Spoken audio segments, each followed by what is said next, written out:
Bueno, y acá llegamos a la clase más importante del cuatrimestre. La idea es que voy a tratar de grabarles la clase completa, así que va a durar mucho más que los audios a los que están acostumbrados. Tengan paciencia y escúchenla, presten la atención. Voy a tratar de dar ejemplos para tratar de que ustedes puedan resolver la mayor cantidad de dudas que puedan tener.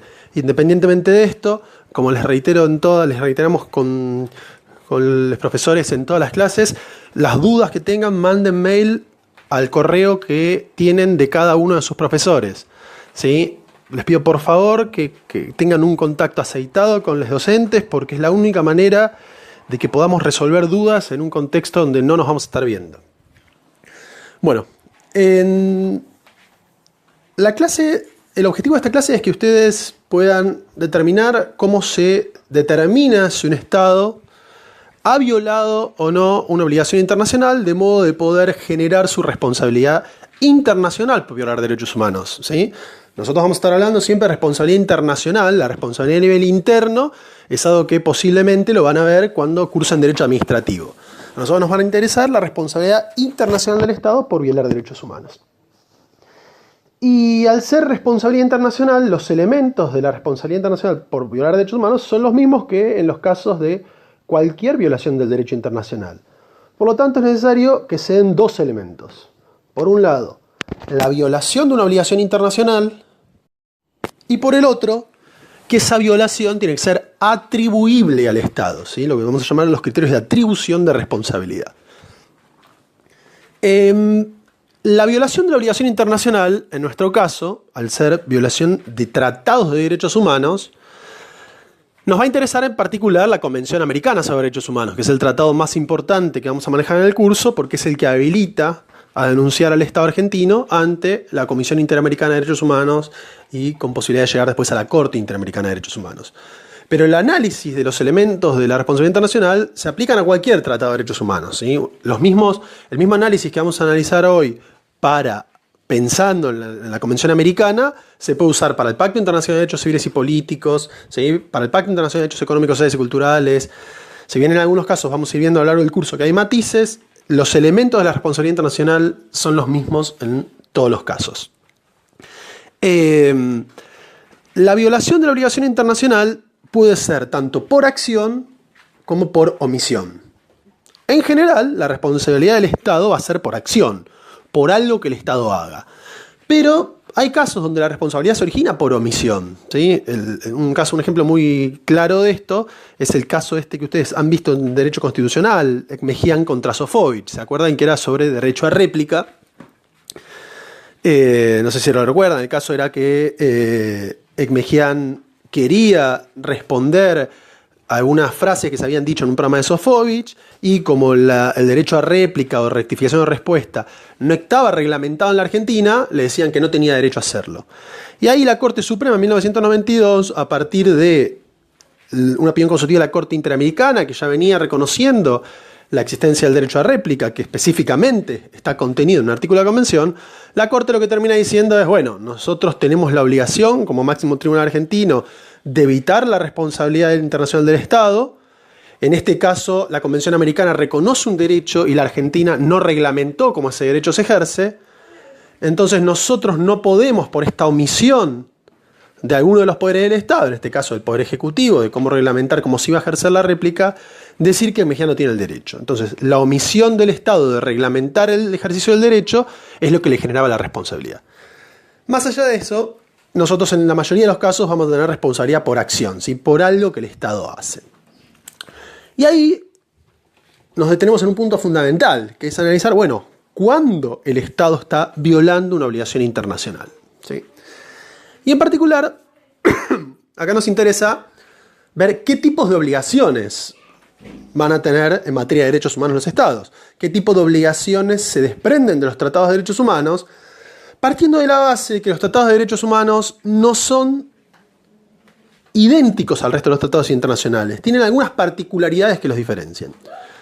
En primer término, si ustedes se fijan, la Corte Interamericana de Derechos Humanos viene diciendo desde sus primeras opiniones consultivas que acá, a diferencia de un tratado de derecho internacional, donde ustedes siempre se fijan, un tratado lo que hay es dos o más estados, dos o más partes, que intercambian recíprocamente derechos y obligaciones, ¿sí? El Estado A le vende al Estado B autos, el Estado B le paga al Estado A con dinero. El Estado A le vende al Estado C naranjas y el Estado C a cambio de eso tiene que darle dinero.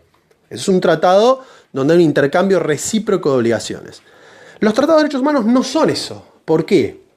Porque acá los estados se obligan a respetar derechos al individuo y el individuo a cambio no tiene que dar nada. ¿Sí? Acá no está ese intercambio recíproco, sino que el Estado asume obligaciones en favor de la persona y la persona no tiene ninguna obligación a contraprestación a cambio. Porque el sujeto obligado sigue siendo el Estado, es el único sujeto obligado al día de hoy estrictamente en materia de derechos humanos. Hay una discusión con relación a otros actores internacionales y las empresas, pero es algo que recién ahora empieza a aparecer y todavía no está codificado en un tratado. Entonces, esa es una característica fundamental. Otra característica importante de los tratados de derechos humanos es que cuando uno tiene un tratado, por ejemplo el que hablaba de la venta de autos o venta de manzanas, si yo no te entrego los autos, el Estado B no me paga. En el caso de los tratados de derechos humanos, si un Estado viola un tratado, eso no libera a los demás Estados. Es decir, si un Estado americano tortura, eso no habilita a los demás Estados americanos a empezar a torturar. El incumplimiento del tratado por parte de un Estado no libera a los otros Estados de esa responsabilidad, de cumplirlo. Otra característica de los tratados de derechos humanos que los diferencian tiene que ver con las reservas, ¿sí? Que esto aparecía en la clase anterior cuando yo les decía que miren algunas cuestiones generales vinculadas a el régimen de los tratados y el derecho a los tratados que aparecía en el manual o en el libro Juicio y Castigo, que tiene que ver con que cuando los estados se obligan al manifestar su consentimiento y ratificar o firmar un tratado, en algunos tratados lo que pueden hacer es agregar una reserva, ¿sí? Es una manifestación unilateral de la voluntad del Estado de alguna disposición del tratado no aplicársela. Entonces, supongamos que uno tiene un tratado de 13 artículos, reservo el 12 y digo, bueno, a mí yo el 12 no estoy de acuerdo, entonces reservo y lo tengo que hacer al momento de manifestar mi consentimiento, no lo puedo hacer 10 años después, lo tengo que hacer en ese momento, reservo el 12, es decir, se me aplican los otros 13 artículos y el 12 a mí no se me aplica. El régimen de reservas tiene que ser aceptado por los otros estados parte, ¿sí? Entonces puede ser que si yo tengo un tratado entre Argentina, Uruguay y Brasil, y yo reservo el 12, Brasil me acepte la reserva del 12, entonces con Brasil ese artículo no se va a aplicar, pero si Uruguay no me acepta la reserva del 12, con Uruguay esa reserva no tiene validez.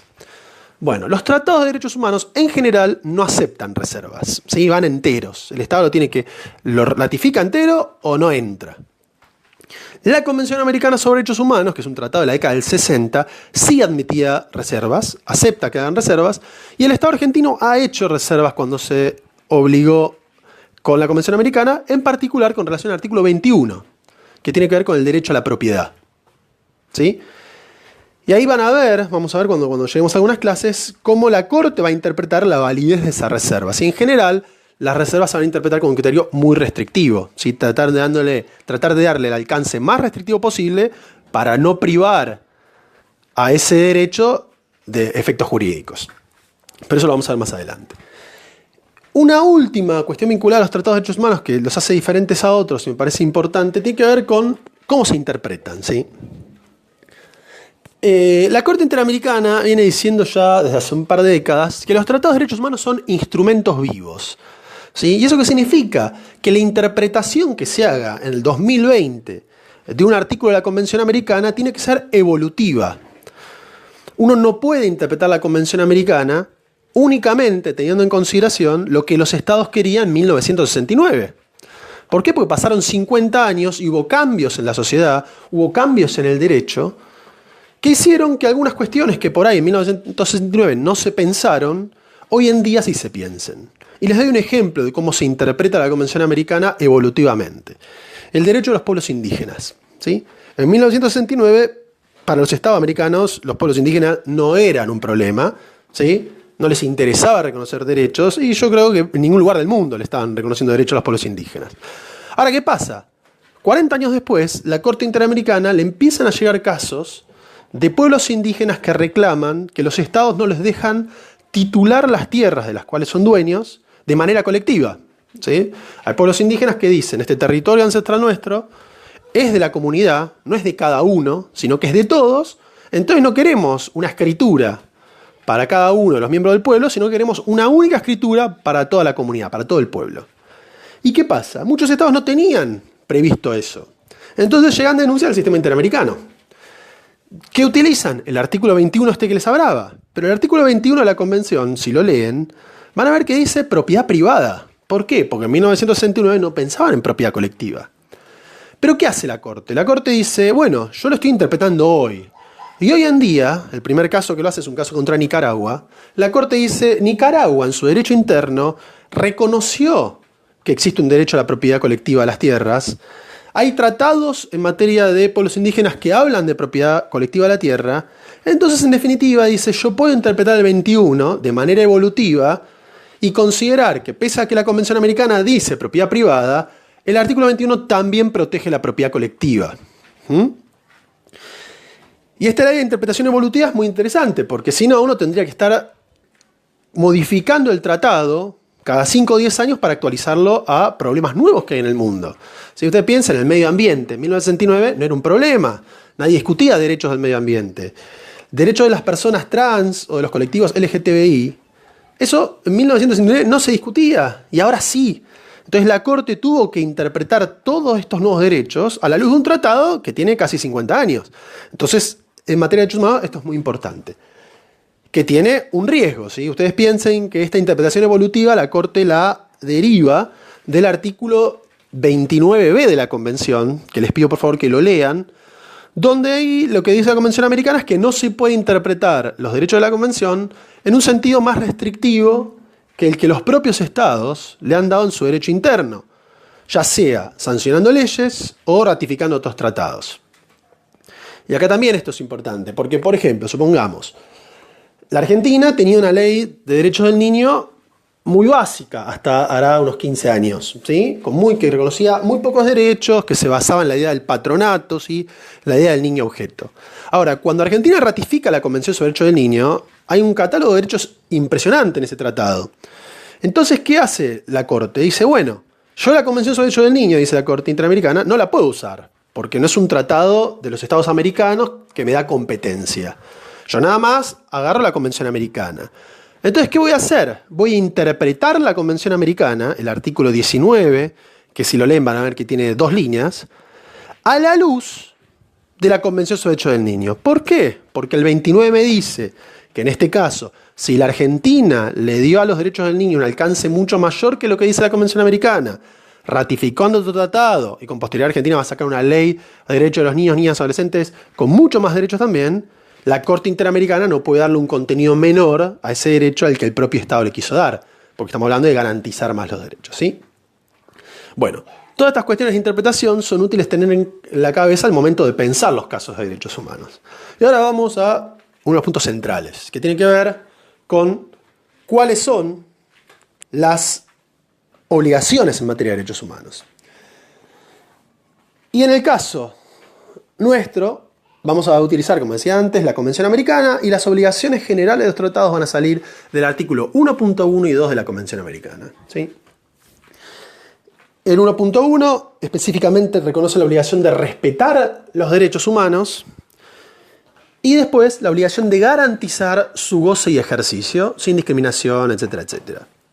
Y el artículo 2 va a reconocer la tercera obligación, que es la de adoptar medidas de derecho interno.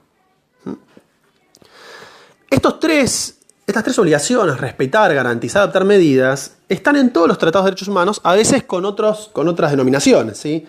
Por ahí aparecen como proteger, cumplir, ¿sí? Pero estamos siempre hablando de las mismas 3 obligaciones.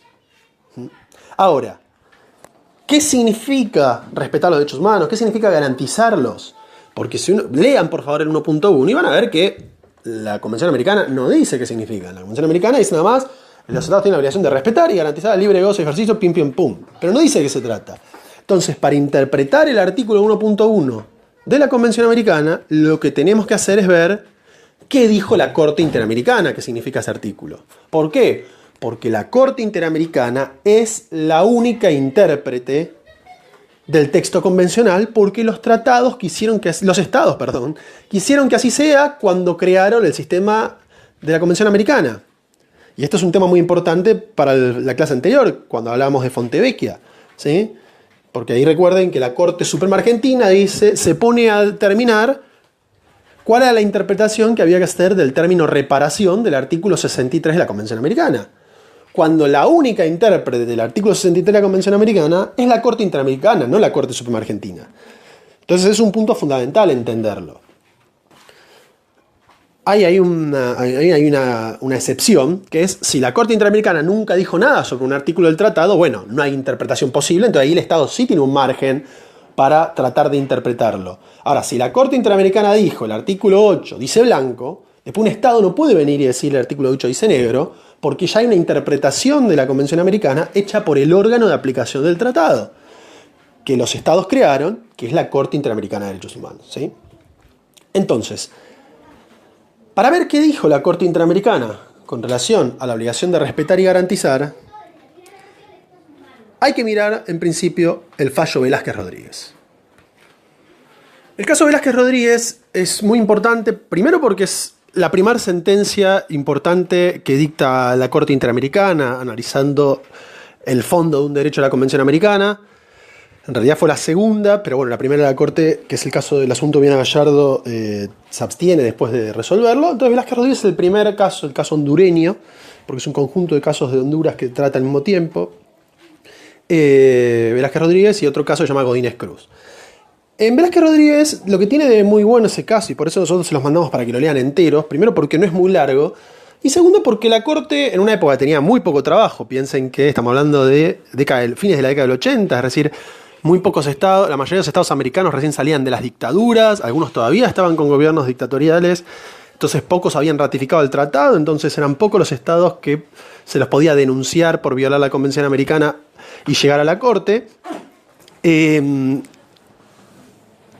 La Corte en ese caso no tenía tiempo para escribir. Entonces uno lee esa sentencia y es un pequeño manual de Derecho Internacional de Derechos Humanos, y la Corte es muy pedagógica respecto a cómo hay que analizar si se viola un derecho a la Convención, ¿sí? El esquema que estamos utilizando en esta clase para ver cuáles son las obligaciones y cómo se atribuyen a esos estados es el que van a tener que utilizar ustedes en todo el curso para cualquier caso de violación de derechos humanos, ¿sí? Da lo mismo el derecho que ustedes agarren y da lo mismo el caso que tengan. Analizar si el Estado tiene responsabilidad internacional se hace siempre de esta manera. Por eso es fundamental que ustedes lo aprendan y lo comprendan. ¿Qué dice la Corte en Velázquez Rodríguez? Velázquez Rodríguez, para resumírselos, es un caso de una desaparición forzada de Manfredo Velázquez Rodríguez, que era un estudiante hondureño acusado de formar parte de la guerrilla, así en el medio de un conflicto armado interno que había en Honduras. Y Velázquez Rodríguez iba por la calle, lo detiene una camioneta de civil, de personal del ejército, lo llevan a un centro de detención donde es torturado y después desaparece. Hay dos anécdotas, si se quiere, dos comentarios que corresponde hacer Velázquez Rodríguez para entender un poco cómo funciona esto del sistema interamericano de derechos humanos. Lo primero que siempre me interesa que ustedes vean es que la Corte Interamericana, una de las defensas que usa el Estado de Honduras para decir que no violó los derechos de Velázquez Rodríguez, era justamente que Velázquez Rodríguez era un subversivo. Y la Corte Interamericana, en un párrafo brillante, lo que señala es diferenciar, ¿sí?, la función que tiene un tribunal nacional de la que tiene un tribunal internacional. La Corte dice que no es un tribunal penal que analiza conductas individuales, sino que es un tribunal internacional que lo que analiza es la responsabilidad o no del Estado por violar la Convención Americana. De este modo, a la Corte le es completamente intrascendente quién era Velázquez Rodríguez, porque si Velázquez Rodríguez había cometido un delito, la función de juzgar ese delito es de la justicia penal interna hondureña. Ahora, lo que la Corte va a analizar no es lo que Velázquez Rodríguez hizo, sino es qué hizo el Estado con relación a Velázquez Rodríguez, ¿sí? Y esto es muy importante, porque muchas veces uno se confunde a nivel de la opinión pública, dice, no, los derechos humanos de los asesinos, y los derechos humanos son las personas malas tienen derecho humano, entonces, ¿por qué no? Bueno, hay que distinguir. Si una persona comete un delito, es la justicia penal interna la que tiene que sancionar ese delito. Ahora, la justicia internacional en materia de derechos humanos, no la Corte Penal Internacional, sino la justicia internacional en materia de derechos humanos, lo que analiza es la conducta del Estado, no de los individuos que podrían haber violado derechos, sino qué hizo el Estado con relación a esas conductas. Entonces la Corte le dice, yo no voy a mirar a Velázquez Rodríguez, voy a mirar qué hizo el Estado. Y ahí empieza a analizar qué significa, en primer lugar, la obligación de respetar. Y la Corte va a terminar diciendo que respetar los derechos humanos significa que el Estado no los viole. ¿Sí? En el caso de Velázquez Rodríguez, la Corte dice, acá tengo que analizar 3 violaciones de derechos. La violación del derecho a la vida, la violación del derecho a la libertad y la violación del derecho a la integridad, ¿sí? Porque fue privado de la libertad, torturado y desaparecido. Y la Corte dice, en estos 3 casos, quien viola los derechos de Velázquez Rodríguez fue el Estado. Fueron agentes del Estado, ¿sí? Les había dicho, miembros de los servicios de inteligencia. Entonces la Corte dice, el Estado es responsable por violar la obligación de respetar el derecho a la vida, de respetar el derecho a la libertad y respetar el derecho a la integridad de Velázquez Rodríguez. El otro caso que siempre les mandamos para leer, para analizar la obligación de respeto y que quede bien claro, es el caso Campo Algodonero o González y otras. En este caso, de México, se trataba de la desaparición de 3 mujeres en Ciudad Juárez, ¿sí? En México, un lugar donde hay una gran cantidad de mujeres muertas, y se habla del femicidio en Ciudad Juárez a nivel de los medios, búsquenlo en internet se van a dar cuenta. Pero bueno, a la Corte le llegan 3 desapariciones de 3 mujeres, donde las familias van a hacer la denuncia a la comisaría y los policías no le quieren tomar la denuncia. Le dicen que las mujeres seguramente se fueron de fiesta, ¿sí? Con todos unos prejuicios de género que son tremendos. Entonces los mandan a la casa, después de un tiempo aceptan tomarle la denuncia y las mujeres aparecen muertas, ¿sí? Se encuentran los cadáveres. ¿Qué dice la Corte Interamericana con relación a si México violó la obligación de respetar el derecho a la vida de estas 3 chicas? La Corte dice que no, que México no lo violó. ¿Pero por qué? Porque la Corte dice que no se probó que haya sido el Estado quien las mató. ¿Sí? ¿Por qué? Porque parecería que quienes están cometiendo estas muertes en Ciudad Juárez son particulares. Pueden ser bandas, pueden ser personas sueltas o el crimen organizado, pero no es el Estado. Y la obligación de respetar está a cargo del Estado. Entonces no lo va a condenar a México por no respetar el derecho a la vida de las chicas. Lo va a condenar por la segunda obligación, que es la de garantizar.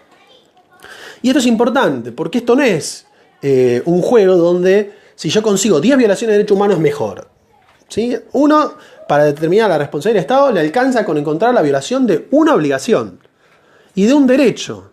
No hace falta encontrar violaciones de 10 derechos para hacer una denuncia ante el sistema interamericano, o cuantas más violaciones se encuentren, mayor va a ser la reparación, porque no es directamente proporcional eso, ¿sí? Uno puede tener la violación de un derecho y que indemnicen a esa familia en $200.000, y uno puede tener la violación de 5 derechos vinculados a dicho proceso y que la indemnización sea de $20.000. Entonces, digo, no hay que... Esto no es, y lo digo pensando en cuando ustedes litiguen y cuando ustedes hagan denuncias, no hay que tratar de buscar violaciones por todos lados y tratar de hacer denuncias con toda la Convención Americana dentro. No, hay que tratar de determinar bien cuál es la obligación que el Estado violó y atribuirle la responsabilidad para después lograr la condena. Volvemos a Velázquez Rodríguez. ¿Qué significa garantizar el goce y ejercicio de los derechos humanos? Bueno, la Corte lo que dice es que garantizar implica organizar todo el aparato gubernamental en su conjunto, ¿sí? Poner todo el Estado a disposición de los derechos humanos prácticamente, ¿sí? Organizar el Estado para que las personas puedan ejercer sus derechos. Esto no dice mucho, pero no dice nada al mismo tiempo. Entonces, la Corte lo que hace es desmembrar esta obligación en 4 obligaciones concretas, que son prevenir las violaciones, investigar las violaciones de derechos humanos, sancionar a sus responsables y reparar a las víctimas. Arranquemos con la obligación de prevenir, ¿sí? La obligación de prevenir, evidentemente, es bastante sencilla, implica evitar que la violación de derechos se cometa. Ahora, la obligación de prevenir violaciones de derechos humanos es una obligación de medios, ¿sí? No es una obligación de resultado. ¿Qué diferencia había entre esto? Que seguramente lo vieron en derecho civil. La obligación de resultado se viola si no se llega al resultado que se había asumido. La obligación de medios se viola en la medida en que no se haya hecho todo lo posible para llegar al resultado, pese a que el resultado no se produjo. Un ejemplo, si yo digo, ustedes tienen que llegar a la facultad a las 8 de la mañana, porque a las 8 arranca el curso, y tomo lista, y ustedes llegan 8 y 10, violaron la obligación de resultado. Ahora, si la obligación de llegar a la facultad fuese una obligación de medios, y ustedes me dicen, mire, profe, yo salí a las 7 de la mañana de mi casa, me tomé el tren, pero justo cuando estaba a una estación de José C. Paz, el tren se paró, yo hubiese llegado a 8 menos 5, pero ahora llegué a 8 y cuarto. Si fuese una obligación de medios, ustedes están demostrando que hicieron todo lo posible para llegar a las 8, pero pese a haber hecho todo lo posible, no pudieron llegar. Si la obligación de llegar a la facultad fuese una obligación de medios, ustedes no la estarían violando. ¿Sí? Bueno, la obligación de prevenir las violaciones de derechos humanos es una obligación de medios. ¿Por qué? Porque el Estado no puede evitar que se violen derechos humanos en todas las situaciones. Imagínense, ustedes tienen un vecino que de repente se volvió loco y empezó a matar a todo el barrio. Y bueno, ¿cómo iba a saber el Estado que ese señor iba a matar a todo el barrio? En principio el Estado no lo sabe. La clave acá va a tener que ver con esto, con ver qué sabía y qué no sabía el Estado. ¿Qué podía haber previsto el Estado para prevenir y qué no? ¿Sí? Entonces va a ser una obligación de medios, va a haber que probar que el Estado hizo todo lo posible para evitar el resultado, pero igual el resultado pasó. Y en campo algodonero justamente va a pasar esto.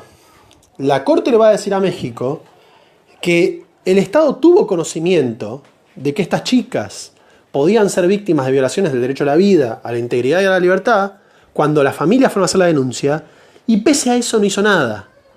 Entonces todo ese tiempo que perdió entre que fueron a hacer la denuncia y cuando efectivamente se la tomaron, que fue a los pocos días, el Estado podía haberlas buscado y quizás podía haberlas salvado. Quizás no, pero es una obligación de medios. El Estado tiene que demostrar que las buscó y no las encontró.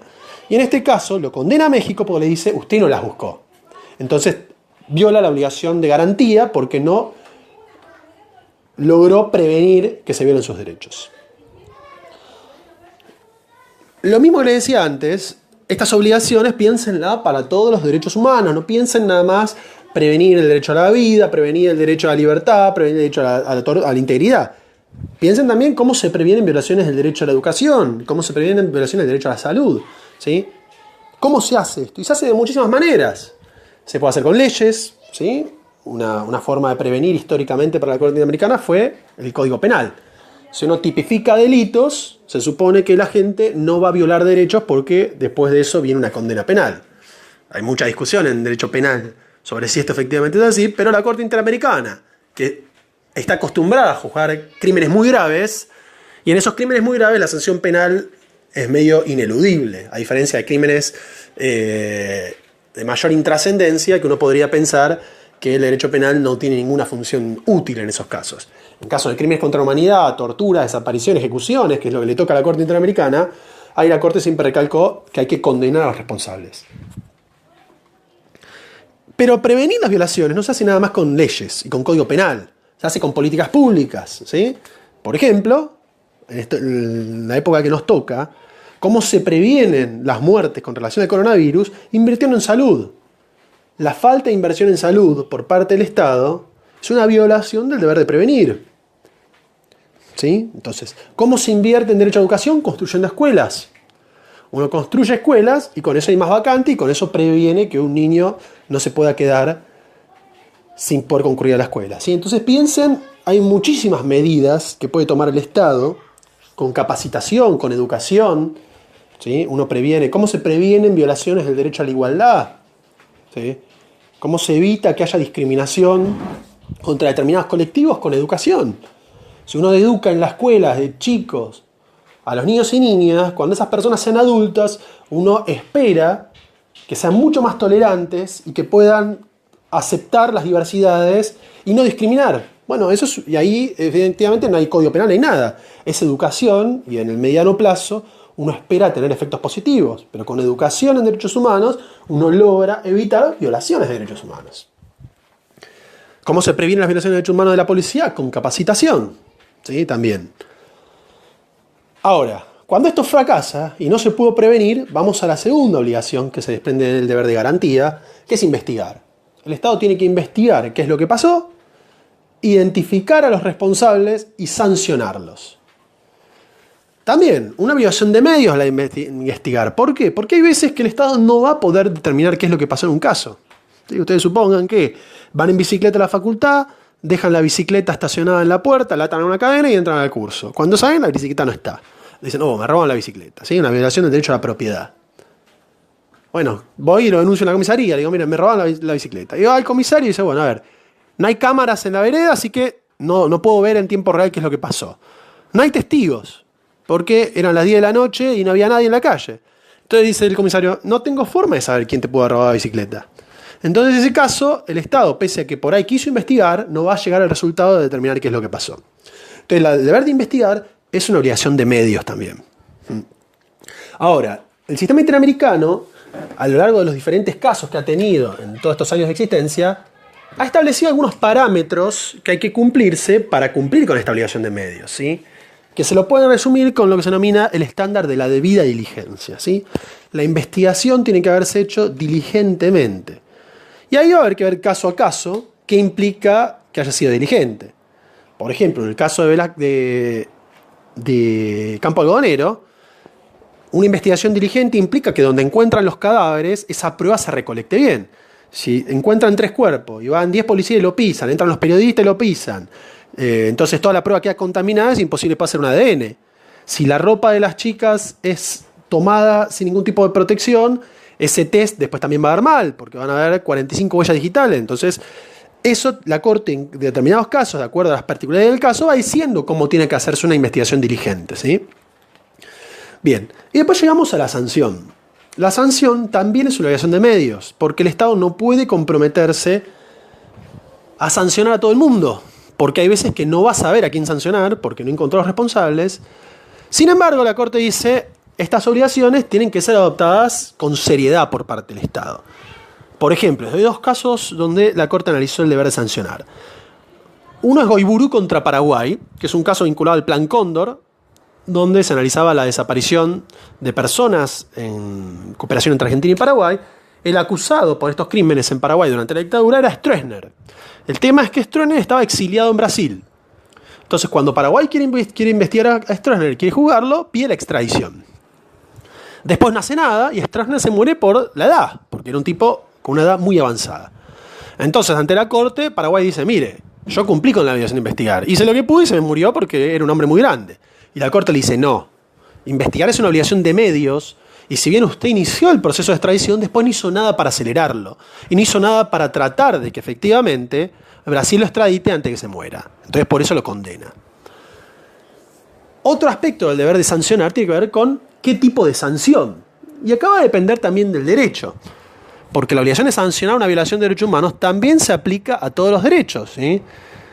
La sanción a un funcionario por no entregarme medicamentos, ¿sí?, por violar mi derecho a la salud, también es una sanción.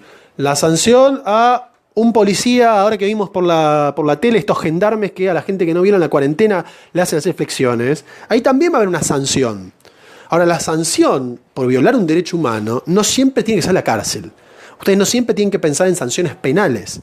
Hay veces que las sanciones por violar derechos humanos son civiles, hay veces que son administrativas, ¿sí? Pueden ser una suspensión, un apercibimiento, que no cobre sueldo por determinado tiempo posible. Puede ser indemnización, como Fontevecchia, ¿sí?, donde lo que estaba discutiendo era el derecho a la intimidad de Menem, y la sanción fue pagar determinada suma por un juicio de daños y perjuicios. Entonces, también las sanciones pueden ser de distinto tipo.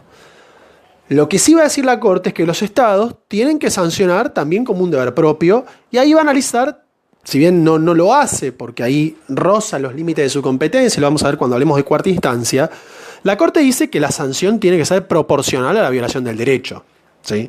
No puede ser, por ejemplo, que un caso de crimen contra la humanidad le den una sanción de 1 año de prisión, porque no es proporcional con la gravedad del crimen que cometió.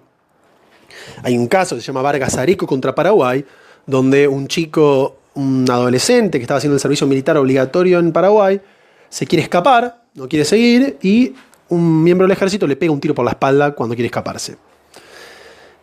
Esa persona fue condenada en Paraguay, pero si mal no recuerdo le habían dado una condena, la pena más baja del homicidio culposo.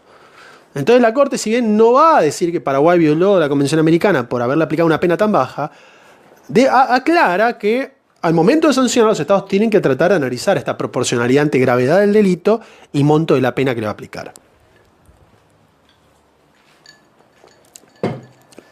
Y la última obligación que se desprende del deber de garantía es la de reparar, que esta aparece en su máxima expresión en el fallo Ministerio de Relaciones Exteriores que vimos en la clase pasada. ¿Sí? Reparar. ¿Qué significa reparar una violación de derechos humanos? Bueno, la Corte dice, la Convención Americana lo que dice es que hay que reparar la violación y habla de una indemnización. El término reparar en el derecho internacional desde hace muchísimos años, es decir, no lo descubrieron ayer, sino que hace 40 años ya se habla que reparar puede abarcar un montón de medidas diferentes que no implican únicamente pagar una indemnización.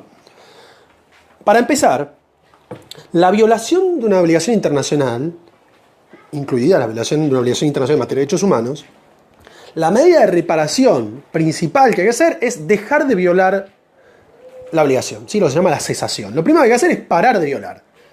Si yo vengo violando un derecho, tengo que dejar de violarlo. Eso es lo primero que hay que hacer. En el caso del Ministerio de Relaciones Exteriores, la violación se había cometido a la libertad de expresión de Fontevecchia y D'Amico porque la Corte Suprema, le había ordenado pagar indemnización. Entonces, la forma de que el Estado, para empezar, cese con la violación de los periodistas era dejar sin efecto la sentencia de la Corte Suprema. No había forma de hacerlo si no era eso. Para que vean el problema de la sentencia de la Corte Argentina. Ahora, una vez que uno pare de violar, la medida de reparación por excelencia es lo que se denomina la restitución. ¿Qué significa esto? Tratar de volver la situación al momento anterior a que la violación de derechos se produjese. ¿Sí?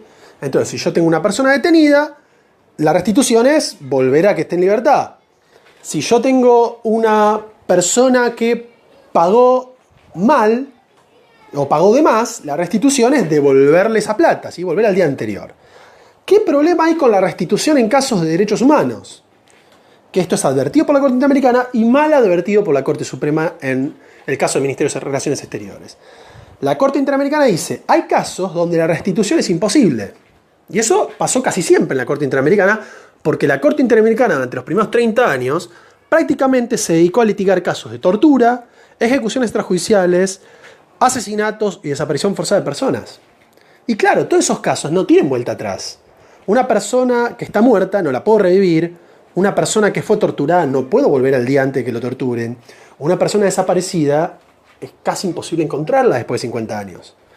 Y menos viva, así como para detener la desaparición. Entonces, en esos casos, la restitución es imposible. Y vamos a otras medidas de reparación. Pero hay un montón de casos de violación de derechos humanos donde la restitución sí es posible. El de Fontevecchia era un caso así. ¿Cómo se restituía? Cancelando la sanción civil y devolviendo la plata. Era la forma de volver el día anterior a la violación de derechos. ¿Cómo se restituye un caso de violación de derechos a la salud, a la educación? Dándole una vacante a un chico. Entonces ya la violación de no haberlo dejado estudiar se repara. ¿Sí? Ahora, en estos casos donde es imposible la restitución, aparecen otras medidas de reparación. Y la principal ahí es la indemnización, ¿sí? Plata. Pero además de la indemnización, hay otras medidas de reparación. Están las garantías de no repetición, ¿sí? Son medidas que el Estado va a tomar para que esto no vuelva a ocurrir. Están las medidas de satisfacción a la víctima, por ejemplo, pedirle disculpas, por ejemplo, poner un cartel en una calle con el nombre de la víctima, hacer un monumento. Es decir, todas estas que estuvimos mencionando son medidas de reparación de violaciones de derechos humanos, ¿sí? Que comprenden la obligación de garantizar. Y así pasamos a la tercera obligación de los tratados de derechos humanos, que es adoptar medidas de derecho interno. Y esto también se deriva de la Convención de Viena sobre Derecho a los Tratados, cuando dice que un Estado no puede invocar el derecho interno para violar un tratado, una obligación internacional. Esto quiere decir que si la Argentina ratifica un tratado, tiene que modificar su derecho interno para adecuarlo a lo que el tratado dice. Entonces, si el tratado reconoce que todos tenemos derecho a réplica, Argentina tiene que modificar su derecho interno si está prohibido el derecho a réplica y reglamentar en su derecho interno este derecho si es que no lo hizo para que uno lo pueda ejercer. El caso más claro de violación del deber de adoptar medidas de derecho interno es el famoso caso de La Última Tentación de Cristo contra Chile. La Última Tentación de Cristo es una película de Scorsese, si mal no recuerdo, donde se hace una interpretación de la vida de Jesús media polémica, y en Chile un señor se presentó en nombre de todos los católicos del mundo para pedir que esa película no se pase por la tele. Y los tribunales chilenos le hicieron lugar, y la Corte Suprema de Chile prohibió que se pase la película. ¿Por qué? Porque la Constitución de Chile de la época de Pinochet expresamente permite la censura previa. Cuando el caso llega al sistema interamericano, ¿qué dice la Corte Interamericana? La Corte Interamericana dice: la Convención prohíbe la censura previa, salvo en algunos excepcionales supuestos que vamos a ver cuando vemos la clase de libertad de expresión.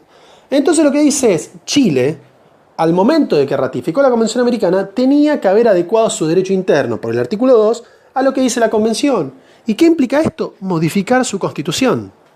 Y esto, que puede parecerles terrible, no es tan terrible para el derecho internacional. Porque para el derecho internacional, como vimos en la clase pasada, si yo tengo un tratado y una norma de derecho interno, sea cual sea, siempre va a tener primacía el tratado. El tratado está por sobre la Constitución, el tratado está por sobre una ley, el tratado está por sobre un decreto. ¿Sí? Siempre. Y da lo mismo si es un tratado de derechos humanos o no. ¿Sí? Porque en la relación entre el derecho internacional y el derecho interno hay primacía del derecho internacional. Entonces es irrelevante si el tratado tiene jerarquía constitucional o no. Un tratado siempre tiene jerarquía superior a las leyes. Y la Constitución, mal que les pese a algunos, es una ley más. La ley suprema, llámenla, pero sigue siendo una ley de derecho interno. Entonces, el Estado tiene que adecuar su derecho interno, todo para que se puedan ejercer los derechos del tratado. Esas son las obligaciones de los tratados de derechos humanos. Ahora pasemos a cómo hacer para que esa obligación sea atribuida al Estado. ¿Por qué? Porque el Estado no va a responder por todas las violaciones de obligaciones internacionales que aparezcan. ¿Sí? Solo va a responder cuando esa violación sea atribuible a él. Entonces, ¿qué conductas son atribuibles al Estado? El criterio principal es la de sus órganos. ¿Sí? El Estado no es una persona que camina, sino que el Estado es una organización que actúa a través de sus órganos. ¿Cuáles son los órganos del Estado? Bueno, en principio los tres poderes. El Estado actúa a través del Poder Ejecutivo, Poder Legislativo, Poder Judicial y órganos extrapoderes. Entonces, todos los agentes públicos generan responsabilidad del Estado. Si la conducta de los funcionarios públicos son atribuibles al Estado. Entonces, es atribuible al Estado lo que hace el presidente, es atribuible al Estado una ley sancionada por el Congreso, es atribuible al Estado una sentencia de un juez, es atribuible al Estado la conducta de un empleado de la administración pública que no me quiere recibir una nota. ¿Sí? ¿Por qué? Porque son agentes del Estado y son atribuibles al Estado las conductas de sus agentes. ¿Sí? Ahí está el grueso de las violaciones de derechos humanos, va a venir por ahí. Sobre todo porque en cualquier caso de violación de derechos humanos, incluso si le hace un particular, para condenar al Estado, primero tiene que haber habido una causa judicial. Entonces, en el 100% de los casos, la responsabilidad del Estado va a terminar siendo por actos del Poder Judicial. Imagínense, 3 ejemplos. Ejemplo 1, un policía tortura a una persona. Bueno, ¿cuál es la consecuencia natural de eso? Una causa penal al policía. Si el policía es juzgado y condenado y la familia y esta persona torturada es indemnizada, el Estado no va a tener responsabilidad internacional. Ahora, si algo de eso falló, es decir, el Poder Judicial no lo condenó o el Poder Judicial no lo reparó, va a haber condena al Estado. Segundo supuesto, el Congreso sanciona una ley que viola el tratado. ¿Cuál es la consecuencia? Que alguien vaya y cuestione esa ley ante la justicia. Si la justicia deja sin efecto la ley que viola el tratado, haciendo control de convencionalidad, no hay responsabilidad del Estado.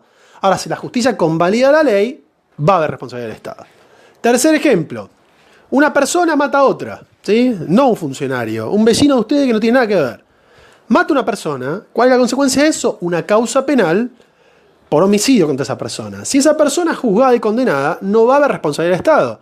Ahora, si los jueces no investigan, no sancionan, va a haber responsabilidad del Estado. Entonces siempre el Estado tiene a través del Poder Judicial la opción de evitar su responsabilidad internacional. independientemente de quién haya cometido la violación, el Estado tiene una chance siempre, antes de ir a la justicia internacional, de que su justicia interna lo resuelva. Entonces, el criterio por excelencia es ese. Después hay otros criterios que ahí me interesa que lean tanto en el manual como en Juicio y Castigo cuáles son, ¿sí? Cuando el Estado hace propio actos de particulares, cuando algunos particulares actúan en ejercicio de funciones públicas.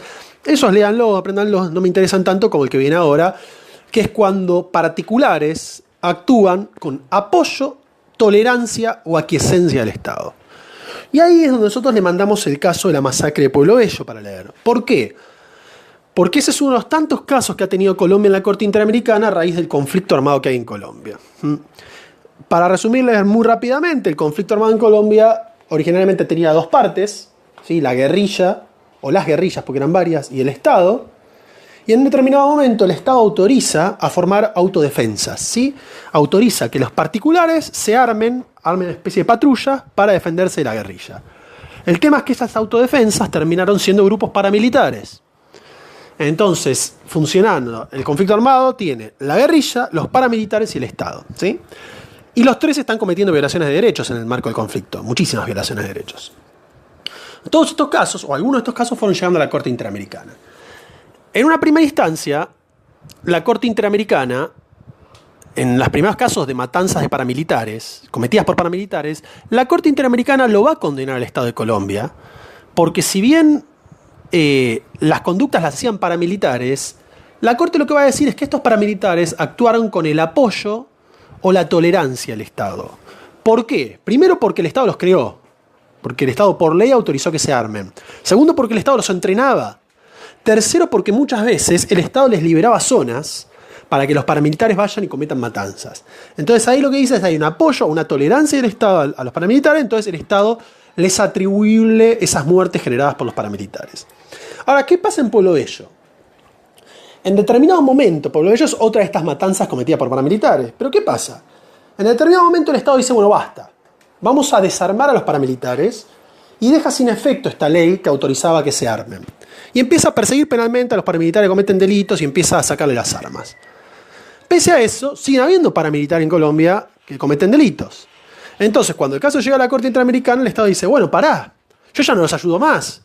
No los apoyo, no los tolero y estoy metiendo los precios. Pese a eso, algunos siguen sueltos cometiendo delitos. Y ahí la Corte lo que le va a decir es, eso es cierto, le dice. Sin embargo, usted fue el que creó el riesgo de que estos paramilitares cometan delitos y no está haciendo nada para evitar que esto suceda. Que es lo que se denomina la teoría del riesgo, ¿sí? Que es lo mismo que va a pasar en Campo Algodonero. ¿Qué significa la teoría del riesgo? Significa que cuando los particulares cometen violaciones de derechos humanos, en principio no son atribuibles al Estado, ¿sí? Si un vecino de ustedes le está pegando a su mujer, el Estado no es responsable de esa violencia doméstica, salvo que se pueda probar que el Estado tenía conocimiento del riesgo de que se violen esos derechos y no haya hecho nada para prevenirlo. En el caso de Pueblo Bello, la Corte le dice, usted tenía conocimiento del riesgo porque usted los creó a los paramilitares. Entonces no me puede decir que no sabe que andan dando vueltas, cometiendo delitos, vaya y deténgalos a todos. Entonces falló en el deber de prevenir. En el caso Campo Algodonero, la Corte le dice, bueno, a ver, cuando las chicas desaparecieron, usted no sabía que eso podía pasar, o no está probado que usted tenga un conocimiento previo de ese riesgo. Ahora, el día que las familias van a hacer la denuncia, en ese momento el Estado toma conocimiento del riesgo de que estas tres chicas puedan correr riesgo, puedan ser víctimas de violaciones a su derecho a la libertad, a la integridad y a la vida. Entonces tiene que haber hecho algo desde ese momento. Como no lo hizo, todo lo que pasa desde el momento de la denuncia ante la comisaría es atribuible al Estado. Y esto va a ser clave en casos de violaciones de derechos cometidas por particulares, ¿sí? Que sería el tercer criterio de atribución más importante que nos interesa a nosotros, que es el caso, por ejemplo, de la violencia doméstica. ¿Puede el Estado saber qué está haciendo cada uno de ustedes dentro de su casa? No, es imposible y ustedes no lo tolerarían. Imagínense que les pongan una cámara en la casa. Sin embargo, en muchos de los casos de violencia doméstica, el Estado tiene conocimiento de que esa situación existe. Ya sea porque la víctima en algún momento se acercó a una comisaría, ya sea porque llama al 911 y hace la denuncia. Entonces, a partir de que el Estado tiene conocimiento del riesgo, tiene que empezar a tomar medidas para prevenir que eso pase. Hay veces que esas medidas van a ser eficaces y hay veces que no. Entonces va a haber que analizar caso a caso qué hizo el Estado para prevenir que ese riesgo no termine ocurriendo. Entonces, supongamos, por ejemplo, la mujer llama al 911, va el policía a la puerta, llega y la mujer dice, no pasó nada. Pero había una denuncia de, me está pegando. Entonces el Estado, el comisario se va, cierra la puerta y el tipo la mata en ese momento. ¿Estuvo bien lo que hizo el comisario? ¿Tenía que haber hecho algo más? Otro ejemplo, supongamos que, entra el comisario, le da un botón, lo saca al señor de la casa, ¿sí? Entonces le hace una prohibición de acercamiento a los jueces, el señor no se puede acercar a la casa donde está la mujer y le dan un botón antipánico, para que si le aparece avise a los policías para que se acerquen. La mujer va a las 2 semanas a hacer las compras, el señor la está esperando a la puerta del supermercado y le pega 2 tiros en la cabeza. ¿Sí? ¿Podía haber el Estado evitado ese riesgo? Depende, hay que ver. La señora tocó el botón antipánico y no andaba. Y entonces si el botón antipánico no andaba, es responsabilidad del Estado. Ahora, ¿era esperable para el Estado que ese señor esté en la puerta del supermercado? Hay que probarlo. ¿Sí? De acuerdo al riesgo que hay, es mayor la obligación del Estado. Entonces las medidas que el Estado va a tener que tomar para evitar el riesgo van a tener que ser evaluadas caso a caso. ¿Sí? Entonces, resumiendo, les pido por favor que lean el manual o juicio y castigo en tema de responsabilidad, identifiquen las 3 obligaciones en materia de derechos humanos con todos los ejemplos y qué significa cada una. Lean el caso Velázquez Rodríguez, Campo Algodonero y la masacre de Pueblo Bello, los párrafos que tienen identificados en el programa, y identifiquen bien cuáles son los criterios para atribuirle responsabilidad al Estado, ¿sí? Haciendo hincapié en estos 3 más importantes que son los agentes del Estado, particulares que actúan con apoyo, tolerancia o acquiescencia del Estado, y particulares cuando el Estado tiene conocimiento del riesgo de que puedan producir violaciones de derechos humanos. Espero les sirva. Cualquier duda que tengan, escríbanles a sus profes o escríbanme a mí y se las aclararemos. Un saludo.